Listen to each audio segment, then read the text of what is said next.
up for this next person guy. Give it up for this guy, Jeffrey Goldin.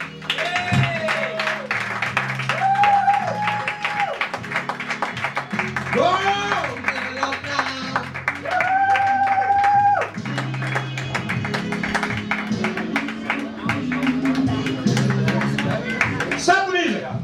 All right, start it again. All right, now stop the music. God, I always wanted to say that. Sam Kennison was just here channeled right through that woman. Is that great? Hey, I'm from Phoenix, Arizona. I am so excited about being here at the Comedy Store at the Belly Room. Of course, one day I'd like to work the main room downstairs, but you know, in the meantime, I don't want you to think I'm complaining, because when they sent me out back, I thought they were sending me to the hemorrhoid room. I mean, that's a good place to hang out.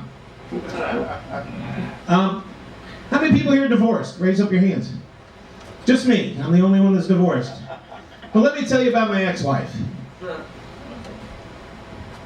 little nervous up here tonight. Let me tell you about my ex-wife. Let me tell you something else about my ex-wife. Ex-wife had a terrible, terrible sense of humor. And a sense of direction also. She'd get lost backing out of the driveway. She used to go for long rides in the country. But unfortunately, she was just trying to find a way to the store. And she was Catholic. I'm Jewish. There was another mixed couple around over here. My kids, they were cashews. Catholic Jews. And, you know, the holidays are coming up. And growing up in a Jewish holiday, in a Jewish home, holidays were always very exciting. Hanukkah. Hanukkah. Translated into English, Hanukkah means lousy gifts. That's where we used to get lousy gifts. How many people here get lousy gifts? What's the worst gift you ever had? Do you remember? I remember mine. It was from my grandparents. It would come every year. Big, big envelope. God, excited. Every year I'd bite on the same damn thing. Here's this big envelope. And you peel it open. And you pull out the certificate. And it said, I've planted a tree in Israel for you. And then the next day, the humiliation, when you go out to the playground and the other kids are playing cops and robbers, and they're playing cowboys and Indians, and you're playing Paul Bunyan with your certificate. And just as it's ready to fall over, all the other kids gather around and go, Timber! Got another fucking tree, didn't you? That's great. I go around the neighborhood looking for a kid with a wagon so I can make my lumber load onto his wagon right there. My kids, you know, holidays are for the kids. And what I would do with my kids, my cashews, is I'd give one a pink crayon and the other one a blue crayon. One for the boy, one for the girl. And say, sit down there and circle what you would like. And we'll send it off to Santa Claus and see what he brings you. And I'll be back in just a few minutes. Just circle a few things and we'll send it off to Santa Claus. Stepped out of the room, came back 10 minutes later. And they had every freaking thing circled on that paper. It was unbelievable. And all these ads are just circled. And I could understand it. They were kids, they were excited. It's the holidays and all that. But some of the things that they circled, my daughter, little tiny daughter, pink crayon around X-Lax. I said, honey, what's all that?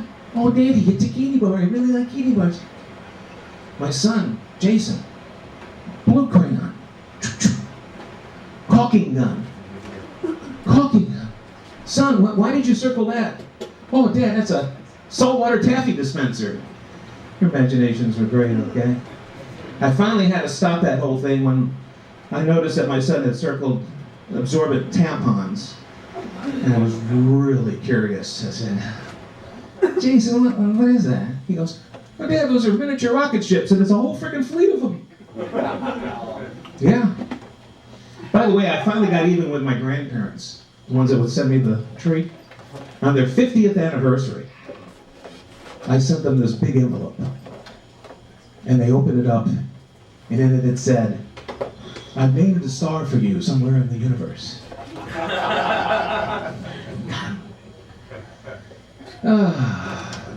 Christmas foods.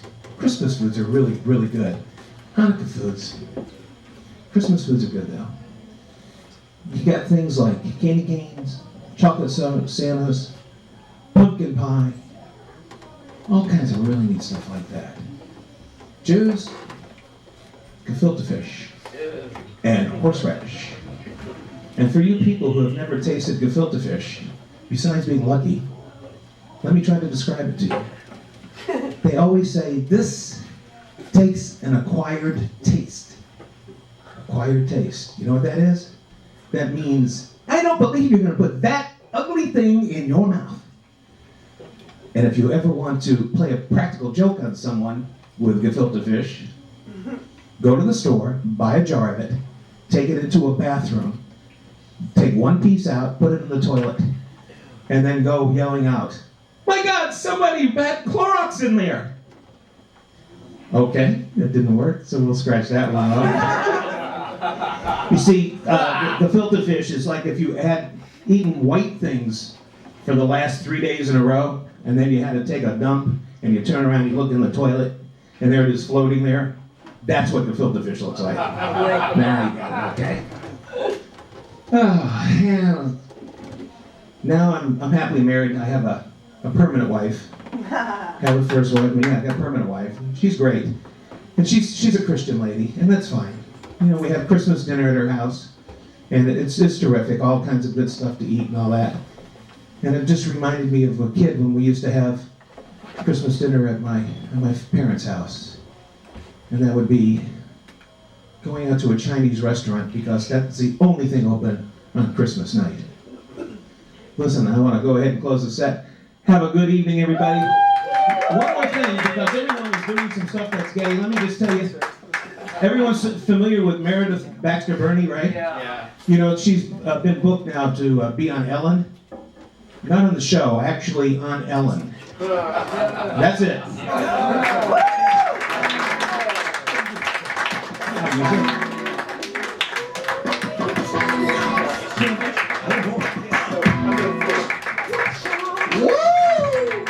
Give it up, ladies and gentlemen.